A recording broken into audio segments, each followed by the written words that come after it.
Welcome to Blitz. I'm Brian Carter here at Rabun County High School with the legendary head coach Lee Shaw. Man, it's always such a pleasure just sit down and talk football with you and pick your brain a little bit. I appreciate it. Always a pleasure to get to be interviewed by you guys. You do a great job. We appreciate it. I appreciate that, Coach. And 5 straight region titles. You know, that's something you mentioned it after that game Friday night. It's unheard of, and a lot of people don't quite understand that. They might think, oh, five straight, that's great, but we're talking 41 times in state history that's ever happened. What does that really mean for this program, and how is that even a possibility for a program to accomplish that feat? Well, it started with everybody believing. Your administration, your community, the biggest thing, your players believing in what you're doing and buying into training year round, basically, and just knocking off each one of those goals that you set. And you have to have some good players. You have to have some success early, and we did. I was able to hire a great coaching staff, and so it just makes for the success that we've had.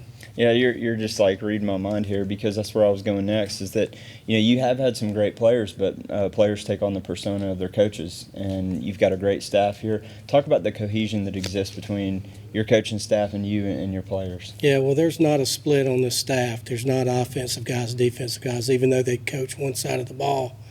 Everybody believes in each other.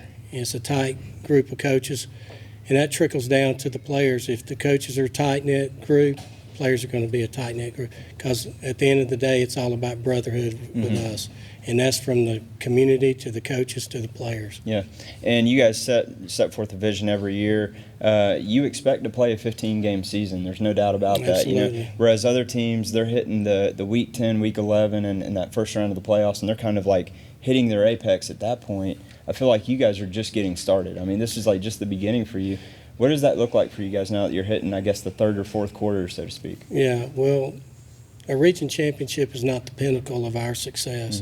That's certainly a goal of ours, but that's not the end game for us. We want to be in the bins. Yeah. We want to play for a state championship, and we realize that we have to stay hungry for that success after winning a region championship. Some teams buy into that. We want to win a region championship, and then they kind of just lose it after that. Right. Our guys are not satisfied with that. They want a ring. They want to be in the bins. And that's what good teams do. They don't rest on their success. And, want to rewind just a little bit. We go back to the beginning of the season. 9 times out of 10, you beat Bremen in that opening game. But what I think is fascinating is to see how rapidly this team improves week to week. What did that look like from your perspective of seeing how your team kind of recovered from that? And, you play that game today, no doubt in my mind. That's that's a blowout.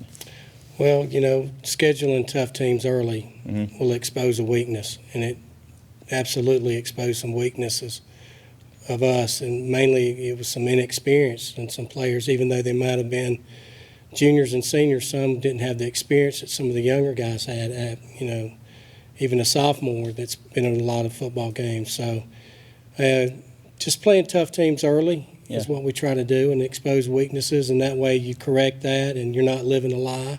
So to speak. You're playing difficult teams to make you better at the end, and we've had an opportunity the last few years to peak out at the end, and we continue to lift hard in the weight room. That's the big key to our success. We're lifting hard throughout the playoffs, even state championship game day, we're lifting in the weight room. Yeah, that's phenomenal to watch that too, because there's not a lot of teams that use that recipe. But you talk a lot about how not just every senior class, but every individual is penning their own chapter in Rabun County history. When you look at this senior class this year and some of the individuals, what does that chapter look like to you? Well, I definitely wouldn't want to just spotlight, one player, but we do have a catalyst on our team. I feel like that is kind of how he goes, we go, is Austin Jones. He's played a lot of football for us. I think a 4-year letterman, just going to play on a Saturday. Yeah. But he's all Rabun County. He believes in winning that state championship before that Saturday play, so to speak. So if one guy pops out, it's got to be him. Yeah. Yeah, he's kind of like the Swiss Army knife. He can kind of do it all for you. Does it all. This year, this offense, I mean, it kind of quietly, it didn't hit me until I really broke the numbers down. And I know season, again, we're only entering the third or fourth quarter here, but 48 points per game is actually a better average than what we saw even last year, which is hard to imagine that. But what can you say about the way that this offense just hadn't seemingly missed a beat? Well, I think it starts up front. Our offensive line has done an unbelievable job of in the run game and the pass game.